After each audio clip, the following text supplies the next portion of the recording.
Halo teman-teman, kami dari kelompok 4 yang beranggotakan saya Maudi Bunga, kemudian juga ada Mbak Prima dan juga Mas Wahyu. Pada kesempatan kali ini kami akan membahas bagian baru dalam buku Long and Wall, yang ini bagian pertama bidang produksi yaitu bisnis media. Kemudian apa saja sih yang akan kami bahas pada kesempatan kali ini? Yang pertama, kami akan membahas mengapa kita harus mengetahui bisnis media. Yang kedua, bagaimana sih kita menginvestigasi atau mendalami lebih lanjut tentang bisnis media.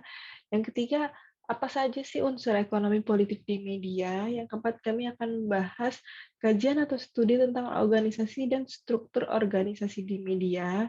Yang kelima, bagaimana produksi budaya terkait profesional media dan pekerja kreatif di media. Yang keenam, perkembangan bisnis media di era digital. Dan yang terakhir kami akan membahas mengenai keterkaitan bisnis media dengan bahasan pesan, makna, representasi, dan juga realitas. Mengapa sih kita harus mengetahui bisnis media? Bukankah halayak diciptakan untuk sekedar menikmati apa saja yang disajikan oleh media, tanpa wajib tahu siapa saja yang ada di belakang layar ataupun pemilik dari media? Tapi bila kita menarik satu kata ini bisnis, tentu kita pernah mendengar istilah bahwa tidak ada makan siang gratis dalam bisnis. Dan buku ini pun penulis menulis bahwa bisnis media adalah bisnis. Jika melihat dari sejarah media di Indonesia, sebenarnya hampir mirip dengan negara lain. Media cetak berkembang seiring ditemukannya mesin cetak dan diawali dengan hal sederhana seperti pamflet atau brosur. Lalu, seiring ditemukannya radio menggeser keberadaan telegram sehingga kita bisa dibuai oleh suara penyiar. Tapi tahukah teman-teman, bagaimana sih awal pertelevisian di Indonesia? Awal pertelevisian di Indonesia ditandai dengan dua peristiwa besar, yaitu peringatan Hari Kemerdekaan Republik Indonesia pada tanggal 17 Agustus 1962, dan yang kedua adalah pembukaan Asian Games ke-6 pada tanggal 24 Agustus 1962. Dari sinilah TVRI mulai mengudara secara reguler dan secara nasional, terutama setelah satelit Palapa A1 sudah diorbitkan. Masuknya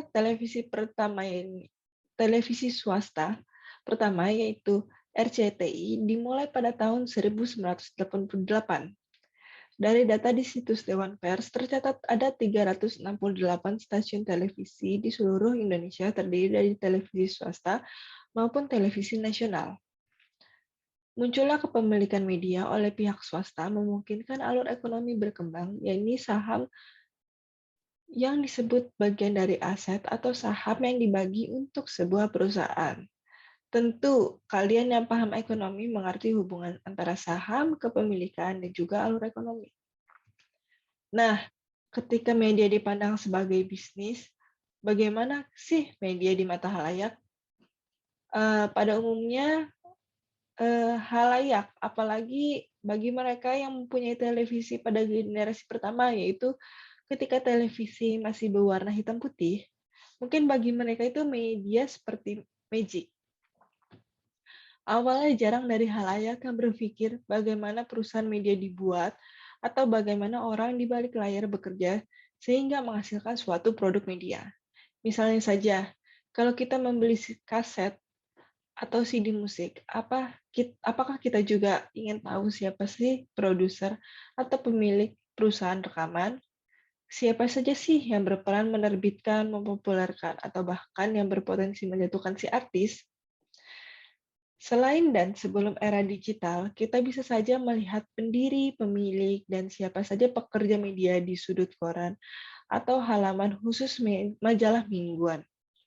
Kalau televisi, mungkin kita bisa melihatnya pada saat kredit title di akhir program atau di situs website perusahaan. Ataukah ada perusahaan lain terlibat dalam produksi di sebuah media, dan bagaimana realita pekerja media dihadapkan dengan konten, lingkungan, biaya, dan kepemilikan media? Untuk memahaminya menjadi inti dari kajian bab ini, di mana ada fakta bahwa media sering menjadi subjek dari cerita baru bagi mereka itu sendiri. Ada 3 pendekatan yang dikembangkan dengan melihat perbedaan level agar bisa mengerti bagaimana organisasi media beroperasi. Ya, ini yang pertama, tampilan pertama dari bisnis media sebagai dunia luas dari ekonomi dan politik yang kemudian dinamakan ekonomi politik. Ketertarikan dalam struktur detail dan tujuan atau objektivitas organisasi yang disebut studi atau kajian organisasi. Dan yang terakhir adalah melihat budaya pekerja media di perusahaan, ide terkait profesionalisme keahlian, kreativitas, dan halayak yang semuanya dinamakan workplace ethnography. Pendekatan yang kita bahas pertama adalah ekonomi politik yang akarnya dari pemikiran John Locke, Adam Smith, dan juga Karl Marx.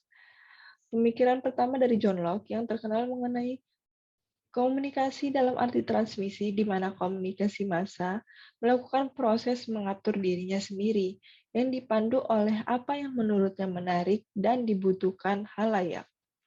Pemikiran kedua dari Adam Smith yang menyebutkan bahwa ekonomi politik merupakan kajian mengenai kekayaan, atau lebih tepatnya adalah alokasi sumber daya yang lebih menekankan pada usaha manusia mengatur alokasi sumber daya yang terbatas untuk mendapatkan kepuasan terhadap kebutuhan yang diinginkannya. Sementara pemikiran Karl Marx atau Marxis tentang ekonomi mempelajari cara di mana basis ekonomi masyarakat menentukan struktur dan akibatnya mempengaruhi ruang-ruang budaya dan politik dalam masyarakat. Itu kenapa pendekatan ekonomi politik juga dikaitkan dengan kapitalisme sebagai sistem produksi sosial, meski pada akhirnya Marx bersama Friedrich Engels mengkritik sistem kapitalis karena mereka merasa ada ketidakadilan yang muncul di sistem industri kapitalis. Sementara itu, ekonomi politik institusional mempresentasikan sebuah pendekatan yang berfokus pada faktor teknologi dan institusional yang kemudian mempengaruhi pasar. Ekonomi politik institusional ini dikenalkan oleh Vincent Mosco, yang mendefinisikan ekonomi politik sebagai studi tentang hubungan sosial, hubungan kekuasaan yang saling menguntungkan dalam produksi, distribusi, dan konsumsi sumber daya. Tentu kajian ini masih perlu dikaji lebih lanjut tentang produk media yang dibuat, disirkulasikan, hingga bagaimana berkuasanya orang-orang yang tergabung dalam peran proses ini. Itu kenapa pendekatan ekonomi ketika dihubungkan dengan media harus dilihat dengan kacamata investigasi terhadap organisasi yang terbentuk dan bekerja di bawah naungan lembaga media. Contoh yang dituliskan pada buku Long and Wall tentang pengambil alihan Star TV yang dikendalikan BBC kemudian ditolak masuk ke China karena latar belakang politik negara China dan Inggris. Atau pernahkah konsumen atau para fans meneliti lebih dalam di balik pembuatan album artis Korea Selatan seperti BTS ataupun Lady Gaga yang ternyata album mereka itu dilatar belakangi oleh cerita mereka sebelum mereka mencapai puncak karir. Kemudian siapa saja sih yang berperan membesarkan nama mereka? Secara pendekatan ekonomi politik terlihat mengeksplorasi hubungan antara jarak dan makna yang disediakan media dengan kepentingan penyokong ekonomi dan pola kepemilikan yang berhadapan dengan berbagai lapisan media, mulai dari pers, musik, televisi, film, radio, hingga internet. Lalu muncul pertanyaan, siapa saja yang membiayai media untuk penentuan produksi?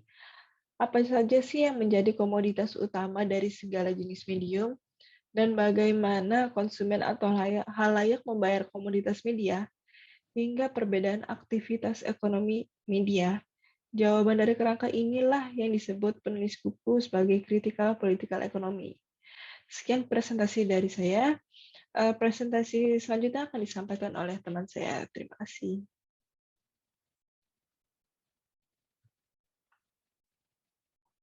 Baik teman-teman, saya lanjutkan masih seputar ekonomi politik media.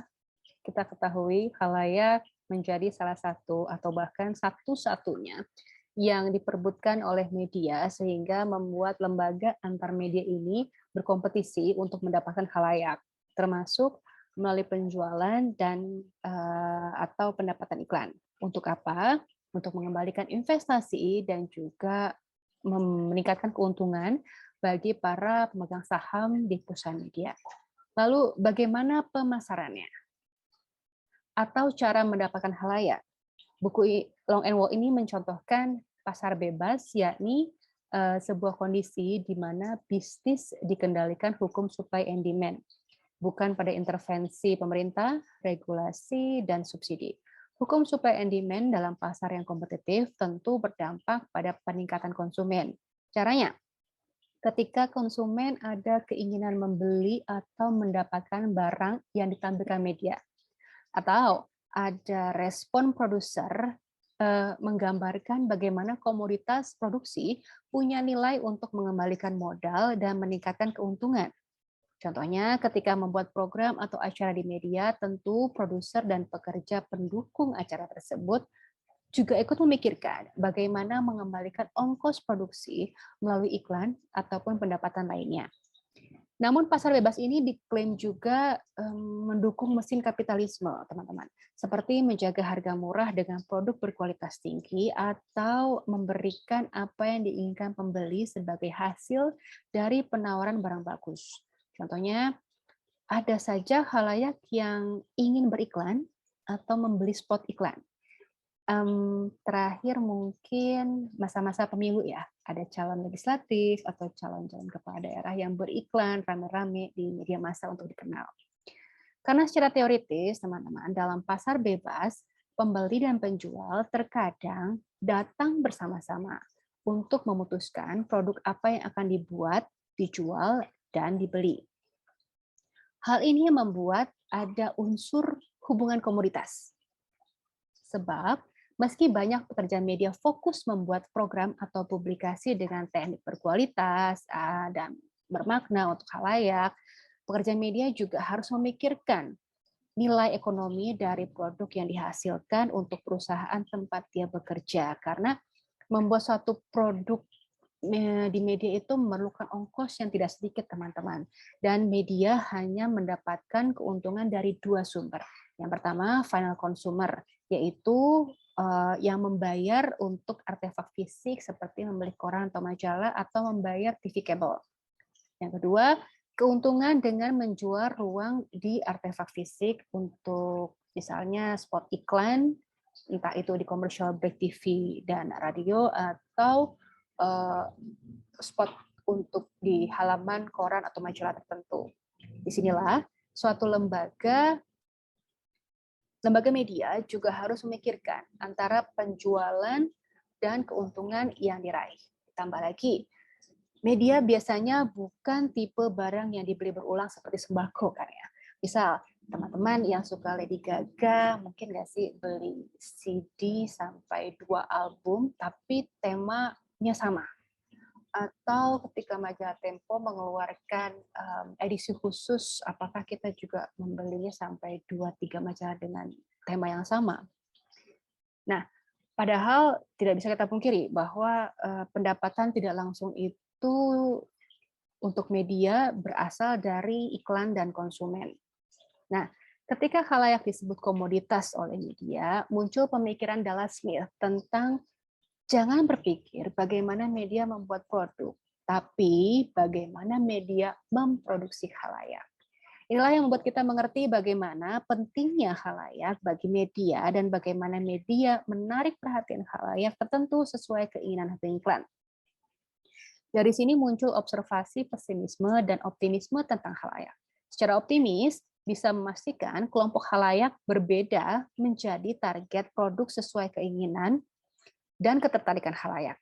Pesimisnya, ketika produser media menemukan tingkat ketertarikan yang rendah, bahkan pengiklan tidak mendapatkan feedback, entah itu sedikit atau bahkan feedback apapun dari khalayak.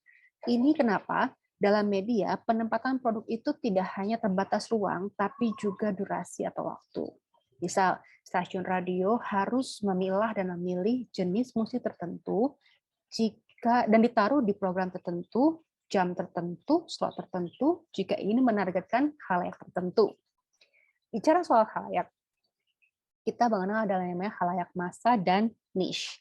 Kalau khalayak niche ini sempat dibahas sedikit bersama Mbak Dina di perkuliahan sebelumnya. Nah, dari khalayak massa dan niche ini, muncullah efek Hotelling atau yang dikenalkan dengan Harold Hotelling di tahun 1920-an, di mana keuntungan maksimal sebuah perusahaan ditentukan dari posisi yang dekat dengan pusat pasar dan berimbang dengan konsumen yang potensial. Jadi ada dua hal, dekat pusat pasar dan konsumen yang potensial. Tentu hal ini terkait pemahaman kita soal khalayak sebagai hubungan komoditas dan pasar bebas yang dijelaskan di slide sebelumnya kan. Nah, di sisi lain, media itu, apalagi media massa ya, tidak dibuat secara sembarangan, hanya untuk kepentingan atau keuntungan maksimal tertentu. Karena ada juga sistem di mana media broadcast menerima beberapa atau seluruh modal dari publik dan media yang disiarkan untuk tujuan dan kepentingan tertentu. Misal, di awal presentasi, Maudy Bunga sudah menjelaskan tentang cikal bakal televisi di Indonesia, yaitu TVRI. Terus, kita ini menyebutnya Public Service Broadcasting atau PSB, dan biasanya PSB ini mewakili negara atau suatu negara tertentu. Misal ada BBC dari Inggris dan NHK dari Jepang. Nah, kalau di Indonesia itu ada TVRI, RRI, dan Antara. Apakah PSB ini boleh terima iklan? Boleh. Hanya saja itu bukan tujuan mereka. Karena PSB ini mendapat subsidi atau dibiayai pemerintah atau publik. Teman-teman, dengan ada karakteristik khalayak, hubungan komunitas, dan hubungan khalayak ini, beberapa menilai ada kecenderungan media bermain aman. Kenapa? Karena guna menghindari khalayak bersifat commodification dan sifat dari produk media yang non-repeat purchase tadi. Karena dua hal ini disebut membawa pada tingkat ketidakpastian dalam produksi media. Meski ada kecenderungan bermain aman, tapi media juga dihadapkan pada kenyataan sulitnya memprediksi apa yang harus ditampilkan sesuai keinginan khalayak. Bisa saja media membujuk khalayak untuk kembali membeli produk yang genre tapi dengan kemasan atau genre yang berbeda. Misalkan yang punya koleksi kaset The Beatles, apakah akan ikut membeli juga ketika perusahaan rekaman mengeluarkan CD album The Beatles yang berisi lagu-lagu lawas dan hits The Beatles di zamannya. Atau yang kepincut sama album R&B satu artis, apakah akan kembali membeli CD R&B dari artis yang sama, atau kolaborasi artis dengan artis yang baru, atau bagaimana. Nah, muncullah hal-hal yang disebut kerjasama antar media dan industri hiburan. Ini disebut sinergi. Sinergi ini proses kerja bersama bagaimana media dan industri hiburan sama-sama nih meraih target utama, yakni khalayak, publisitas, penjualan, dan keuntungan. Sinergi ini bisa berdiri sendiri, tidak tergantung rencana yang terkoordinasi atau tergantung aktivitas perusahaan. Contohnya, saat rilis film terbaru, perusahaan recording atau rekaman bisa saja mempromosikan theme song film tersebut lewat penyanyinya dengan memanfaatkan radio, misalkan, jaringan radio. Kalau dari perusahaan film atau production house-nya bisa menggunakan aktor dan aktrisnya berpromosi lewat trailer dan juga media televisi ataupun radio. Lalu ada unsur publisitas dengan menjual merchandise produk film tersebut atau bahkan penjualan dari barang-barang yang dikenakan artis dan aktor di film tersebut, seperti jam tangan, makanan, minuman, barang, baju, atau mungkin tas dan sepatu. Oke. Nah, sinergi ini kemudian memunculkan pertanyaan baru tentang struktur biaya dan manajemen resiko, karena pendapatan dari komoditas bukan satu-satunya faktor dalam bisnis media. Bicara soal biaya, teman-teman, pernahkah terbayang berapa sih biaya membuat media? Membuat studio, membeli peralatan, mencari pekerja, menggaji karyawan, bahkan hingga produksi satu produk media, gitu. Atau biaya mencetak koran dan majalah. Dalam siklus ekonomi bisnis media, tentu biaya pembuatan lembaga media, gaji pekerja media, ongkos produksi hingga biaya publisitas satu produk itu harus dihitung dengan cermat. Dan coba kita pikirkan. Tadi saya menyebutkan untuk satu rilis film terbaru saja ada berapa perusahaan yang terlibat dalamnya. Mulai dari perusahaan film, editing video, editing audio, lalu juga ada pengiklan, pendukung acara, gitu kan. Termasuk platform berbeda yang digunakan untuk publisitas. Nah, rincian dari hal-hal tersebut menjadi kesimpulan tentang keuntungan dan konsekuensi dari sinergi tadi. Hal ini sekaligus menunjukkan struktur biaya dan manajemen resiko di mana bisnis media mau tidak mau harus melihat skala ekonomi, yakni seluruh cara yang digunakan korporasi menyimpan uang lewat ukuran pembelian, penjualan, dan profit. Lalu ada konsentrasi, ya ini ukuran yang biasa digunakan secara persentase dari pendapatan yang diterima 5-10 perusahaan. Lalu ada monopoli dan oligopoli. Monopoli menjelaskan kondisi sebuah perusahaan bisa mengontrol seluruh pasar. Oligopoli menjelaskan kondisi di mana suatu pasar hanya ada beberapa penjual atau perusahaan. Monopoli dan oligopoli ini kemudian disebut bisa dipengaruhi dan mempengaruhi harga pasar, termasuk persaingan ataupun kompetisi yang dijelaskan dalam pembahasan pasar bebas di organisasi media pada slide sebelumnya tadi, teman-teman. Nah, dari penjelasan di atas kita melihat produksi media secara tradisional memberikan perusahaan besar keuntungan di pasar karena bisa membagi biaya produksi yang tinggi lewat pengembangan media. Keuntungan ini menjadi kunci meningkatnya dominasi produksi media yang dikuasai perusahaan besar.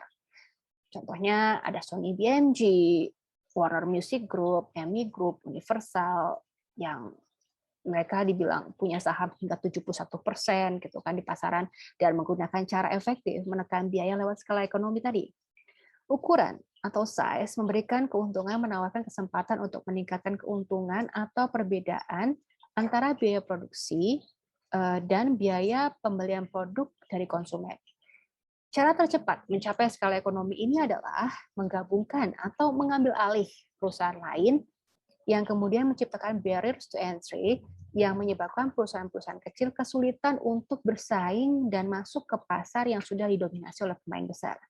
Ya, kita lihat kalau misalnya saat Sony dan BMG bergabung akan sulit sepertinya untuk perusahaan kecil untuk masuk ke pasar tersebut. Ironisnya, pasar bebas jarang memberikan variasi dan kompetisi karena seringkali pasar bebas dikuasai konglomerat dan kartel di mana konglomerat mengeksploitasi secara monopoli dan oligopoli untuk meningkatkan keuntungan tanpa mempertimbangkan implikasi sosial dan implikasi sosial yang lebih luas gitu kan dari dominasi komunikasi massa. Ada ketakutan dengan adanya monopoli dan oligopoli ini, perusahaan media dapat mengontrol informasi oleh khalayak, sehingga ada kecemasan dari konsentrasi informasi oleh media yang dapat mengontrol opini khalayak. Nah, istilah korporasi menjelaskan sekelompok orang dengan tujuan yang sama. Seringkali korporasi ditunjukkan menjadi semakin besar dengan membeli saham dari perusahaan lain untuk mengambil alih. Inilah yang dinamakan integrasi horizontal. Sementara saat perusahaan itu mencoba mengambil alih level produksi lain disebut integrasi vertikal. Bila perusahaan membeli atau mengambil sektor media lain disebut integrasi lateral. Nah, semakin besar korporasi media, maka pengaruhnya akan berpotensi membahayakan kemajemukan yang diharapkan dalam sistem demokrasi. Salah satunya ketakutan ketika korporasi dapat mengontrol akses ke khalayak dan khalayak ke media. Bila korporasi memiliki jaringan dan bila korporasi memiliki televisi dan jaringan broadcast, maka akan memberikan profit lebih daripada sekedar menghasilkan program televisi. Televisi independen skala kecil bisa saja membuat program menarik untuk khalayak, tapi tergantung apakah perusahaan besar memperbolehkan penayangan program tersebut.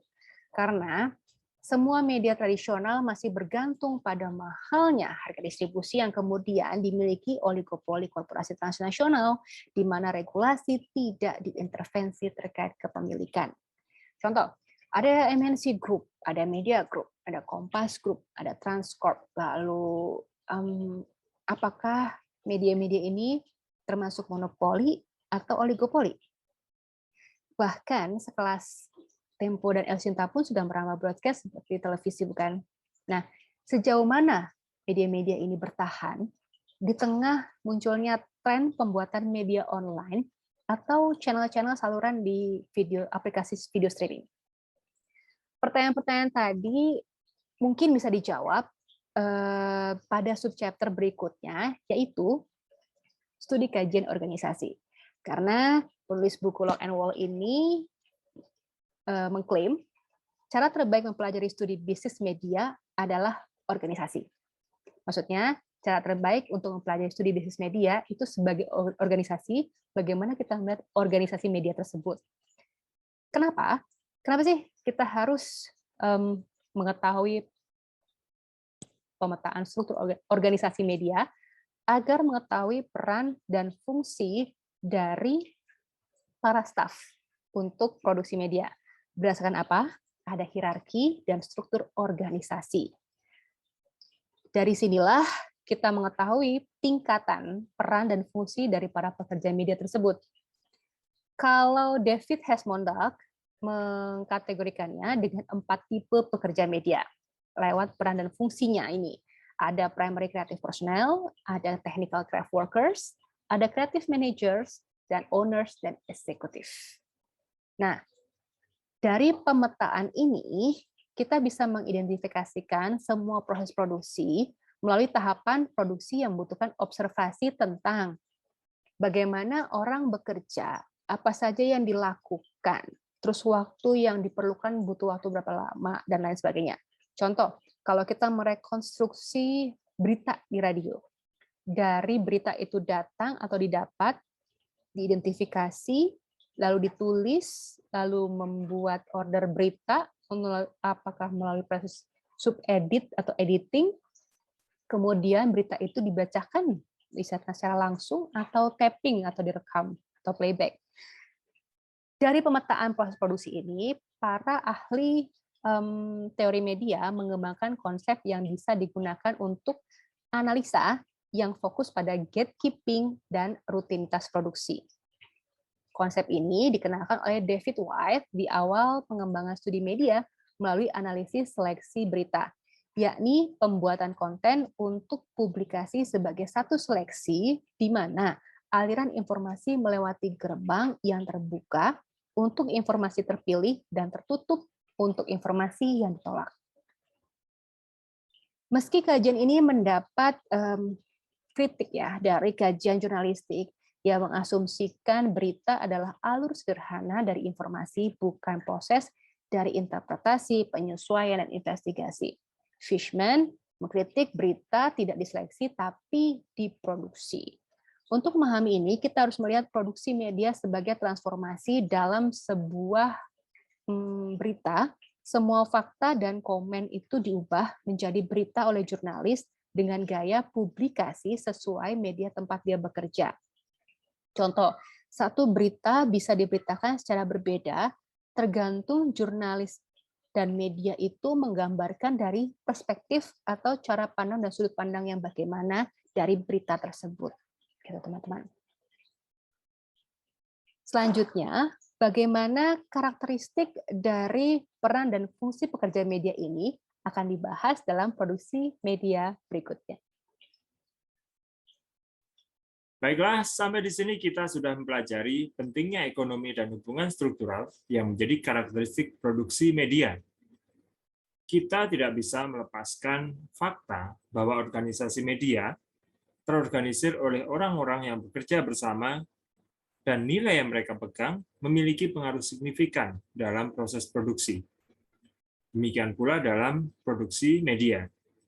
Maka selanjutnya kita akan bicarakan mengenai budaya produksi, profesional media, pekerja kreatif.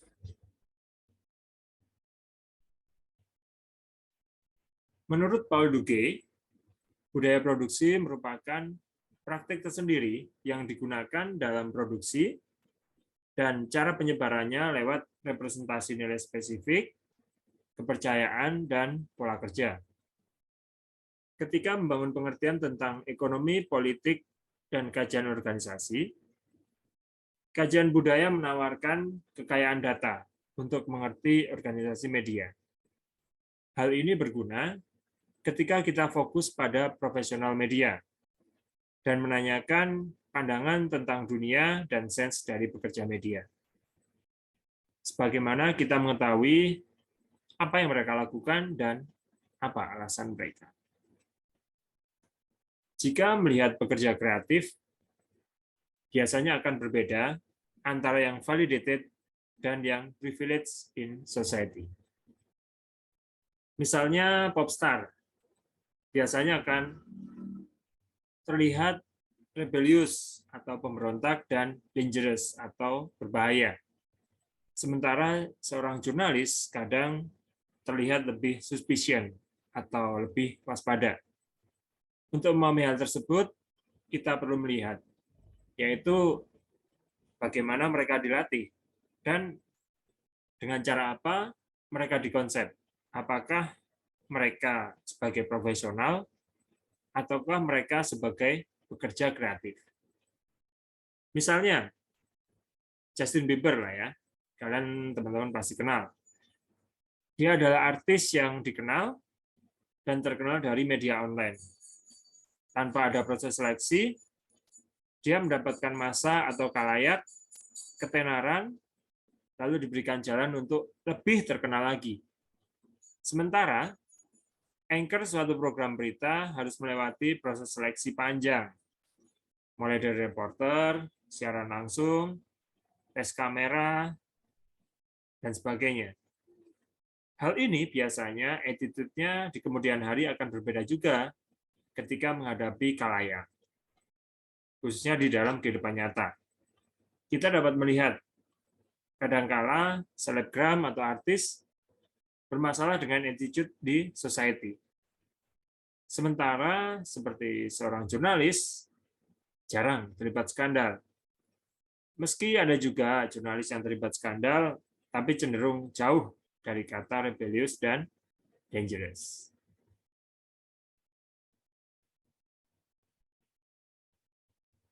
Budaya produksi profesional media dan pekerja kreatif media bisa dilihat dari pendekatan etnografi.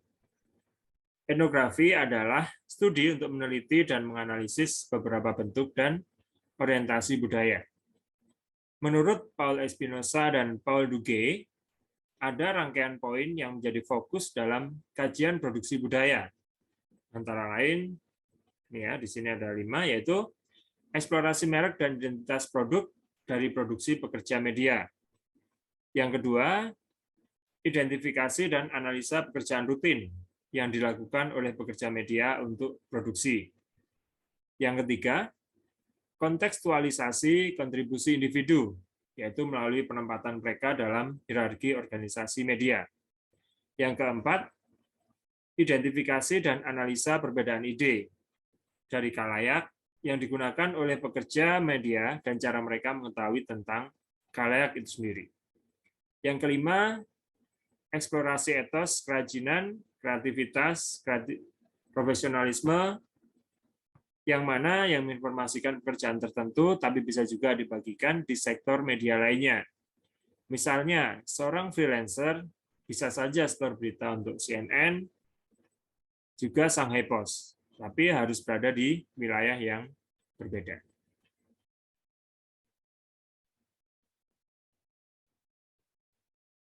Selanjutnya, setelah memahami produksi media, lalu bagaimana bisnis media di era digital atau digital age? Apa yang terjadi pada ekonomi media dan organisasi, keterampilan, status dan budaya dari pekerja media?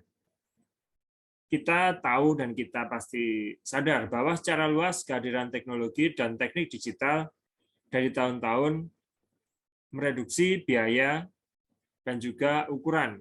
Khususnya di sini adalah ukuran alat bentuk media, seperti kamera, mikrofon, software. prosesor komputer, dan sebagainya.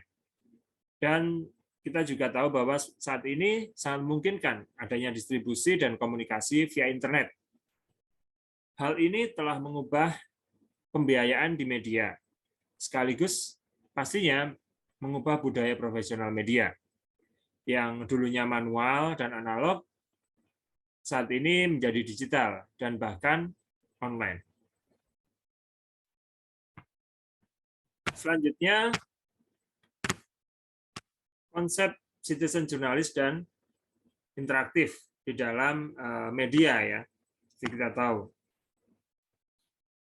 Tapi konsep ini sekarang kita tahu bahwa ada muncul blogger, social networking, dan aplikasi berbagi video seperti YouTube, ataupun aplikasi berbagi audio seperti podcast. Hal ini kemudian menantang organisasi media dengan model tradisional untuk melakukan kontrol dan juga berkembang seturut dengan perkembangan media itu sendiri. Contohnya, seperti kita tahu banyak selebgram dan YouTuber yang terhitung sukses karena mendapatkan viewers, mendapatkan like, share, komen, ketimbang hanya mengandalkan rating share yang ada di televisi, yang mana rating share ini adalah dimonopoli oleh satu lembaga. Selain itu, kita tahu juga bahwa saat ini banyak pengiklan memilih langsung beriklan di saluran media online para artis, ketimbang model iklan tradisional seperti break pada media tradisional.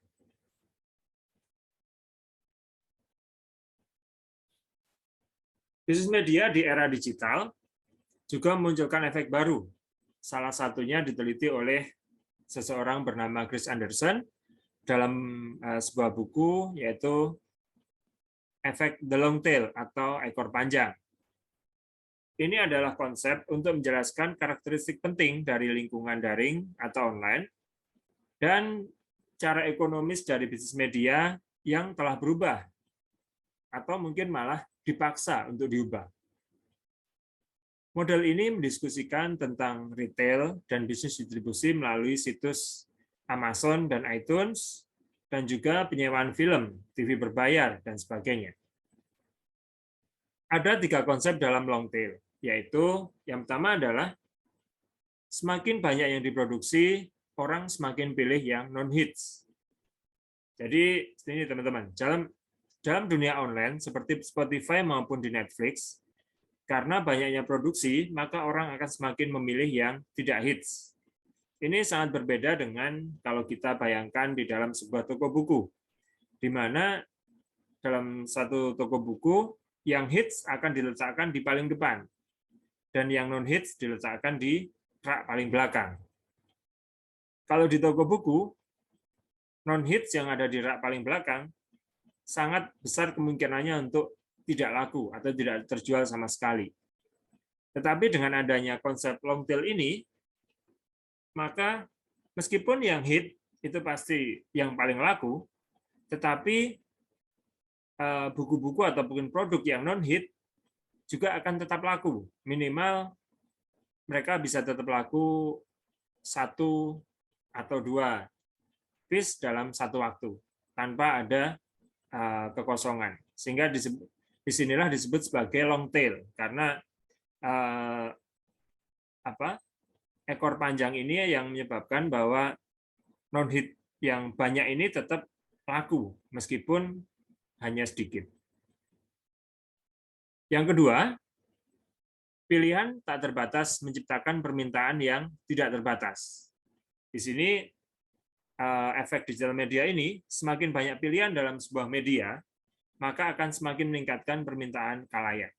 Seperti teman-teman tahu, kalau misal suatu genre itu cukup populer di Netflix, maka semakin banyak orang yang memilih hal tersebut. Dan hal itulah yang membuat Netflix dan media-media lainnya membuat genre yang sama. Yang ketiga, pasar tanpa storage dan jaringan yang tidak terbatas. Jadi dengan adanya digital ini tidak lagi dibutuhkan rak penyimpanan khusus karena semua dapat disimpan secara daring atau online di dalam cloud ya. Dan selain itu, jaringan internet yang luas dan tidak terbatas sangat memungkinkan seluruh manusia bisa terhubung dengan mudah tanpa harus terbatas dengan wilayah. Seperti kita yang di Indonesia bisa berkomunikasi, bisa berhubungan dengan teman-teman di Amerika, di Eropa, di belahan bumi lainnya, dan sebaliknya. Dari efek long tail ini, menyebabkan hukum supply and demand yang selama ini berlaku dalam dunia bisnis menjadi tidak berlaku. Kenapa? Karena munculnya death of scarcity atau matinya kelangkaan. Dengan adanya death of scarcity, maka sebuah produk hanya perlu dibuat sekali dan digunakan berkali-kali. Misalnya, Spotify tidak akan pernah kehabisan kopi seperti toko kaset yang pernah kehabisan barang saat penjualan.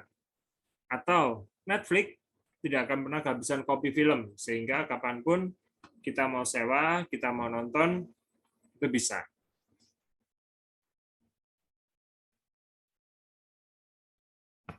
Lalu, teman-teman, siapapun yang pernah menggunakan media sosial seperti Facebook, Twitter, MySpace, Instagram, Tumblr, bisa dibilang merupakan perusahaan besar yang menyediakan tempat untuk berbincang, koneksi, dan terhubung. Aplikasi-aplikasi ini menawarkan model dari customer of the street, happening by and exchanging money for a product. Yang berarti adalah siapa saja, di mana saja, kapan saja bisa mampir dan membeli produk melalui internet hanya berdasarkan kepercayaan, rekomendasi, dan reputasi. Jadi di sini, dengan adanya media sosial, maka siapapun bisa saling terhubung, siapapun bisa saling bertransaksi. Lalu, apa hubungannya bisnis media dengan pesan, representasi, dan realitas? Bisnis media merupakan pengemasan dari konsep tentang seluruh unsur yang ada dalam pesan, representasi, sekaligus realitas media.